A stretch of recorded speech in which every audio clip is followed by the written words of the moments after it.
Morning mga kapixels! So for today's video, ang i-discuss ko naman sa inyo yung mga different types of cotton candies. So medyo swerte tayo ngayon dahil yung isa sa mga quest ko kay Hazel is Bluestleberry Swirl Cotton Candy. So bigyan ko daw siya ng dalawa nun, then bibigyan niya ako ng isang pixel. Actually guys, napakadali nito, very simple lang to. Lalo na kung may access kayo sa marketplace. So, ita-type nyo lang siya doon. Then, bili lang kayong dalawa. So, for the newbie, ay papakita ko sa inyo yung process paano siya gawin. So, first, kung bago pa lang kayo sa Pixel, merong 3 giveaway lagi yung Pixel na mga item. So, ito yung isang item na random. Nandito siya sa post office. So, click mo yung parang ito yung nasa tapat ni Boy Dilig. Ayan o, binigyan na akong popberry seeds. So, minsan, ang binibigay niya fertilizer. Minsan, nagbibigay siya ng crystal charm. Iba-iba yung binibigay niya eh. Then, yung isa pang binibigay nila na libre lang is yung mga orange grumpkin seeds. Tsaka yung, ayun nga, yung cotton candy seeds. So, dito sila makukuha sa north side ng Terra Villa. Dun sa Carnival. So, merong dalawang vending machine doon. Isa sa left, isa sa right. Yung nandito sa left side, ito yung mga orange grumpkin. Kung bago pa lang kayo, kausapin nyo tong staff dito. Yan. Bibigyan niya kayo ng quest about rescue the seasonal sheep. So, yan. Bibigyan niya kayo niyan. Then, click nyo to.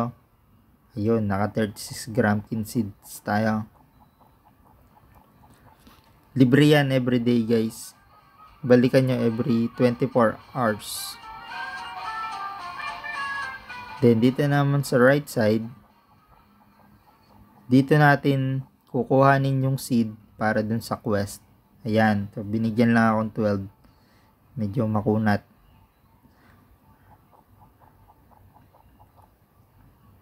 So, itatanim na natin.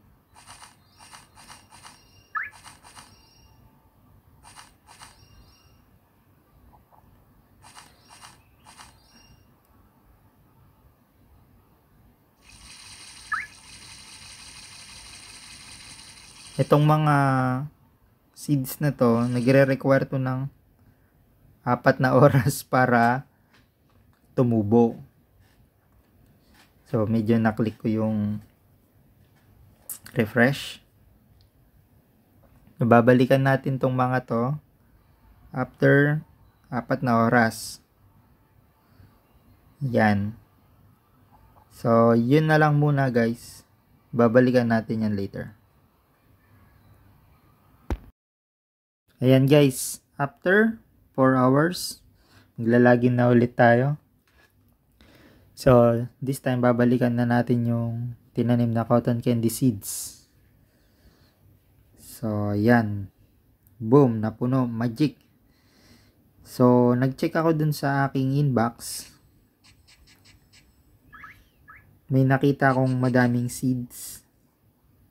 So, tinanim ko na lahat sila para sure na makakakuha tayo ng 2 cotton candy swirl. Ito yun. Actually, medyo madami-dami yung binigay niya. Nakakuha ko ng 8. So, meron ding yung color blue lang at yung color pink lang.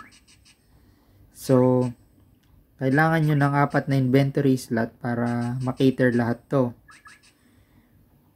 Kasi bibigyan din niya kayo ng game ticket.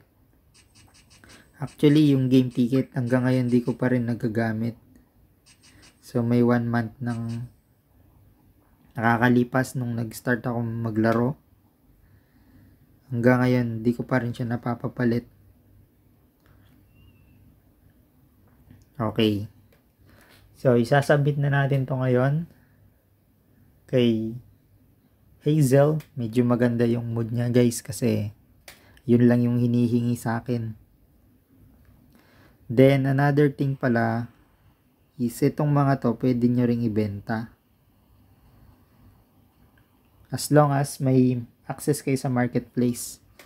So, sa mga susunod na video, yun naman yung itatakal ko para at least kahit papano magka-idea kayo kung paano nyo ma-resolve yung low trust score para makabili na kayo dito. As of now, yung palitan ng Blastberry Swirl is 280 isa. So, ibibenta ko na yung 6.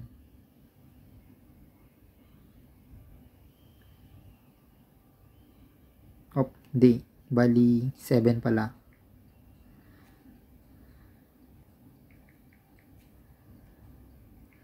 Medyo nalito ako 280 nga ba yun?